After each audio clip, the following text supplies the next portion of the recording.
পাবনায় রাজকুমার সিনেমায় শুটিং করছেন বলিউড সুপারস্টার শাকিব খান। আর এই সুযোগে শাকিবকে এক নজর দেখতে শুটিং স্পটে নেমেছে ভক্তদের ঢল। সম্প্রতি এখানে একটি ভিডিও সামাজিক যোগাযোগ মাধ্যমে শাকিব খান পোস্ট করেছেন। ভিডিওর ক্যাপশনে শাকিব লিখেছেন, আমাকে ভালোবাসায় রাখুন। ভিডিওতে দেখা যাচ্ছে মানুষের ভিড় ঠেলে এগিয়ে যাচ্ছে শাকিব খানের গাড়ি।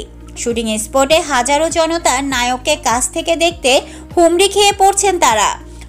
মোবাইল ফোনে ক্যামেরায় শাকিবের ছবি তুলতে চেষ্টা করছেন কেউ কেউ। এদিকে বাঁশি ফুঁকে জনতাকে দূরে সরিয়ে দিচ্ছেন নিরাপত্তা কর্মীরা। এর আগে ঢাকায় শুটিং পর্ব শেষে গত 18 ডিসেম্বর পাবনায় শুটিং শুরু করেন শাকিব খান। সেখানে চলছে সিনেমার দ্বিতীয় লটের কাজ। পাবনায় প্রায় 9 দিন চলবে রাজকুমার সিনেমার শুটিং। এরপর শাকিবের গন্তব্য আমেরিকায়। সেখানে হবে এই সিনেমার বাকি অংশের কাজ।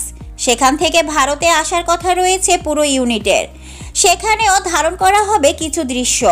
প্রেম, পারিবারিক সম্পর্ক এবং একজন স্বপ্নবাজ তরুণের বাংলাদেশ থেকে আমেরিকায় যাত্রার গল্পকে কেন্দ্র করে নির্মিত হচ্ছে সিনেমাটি।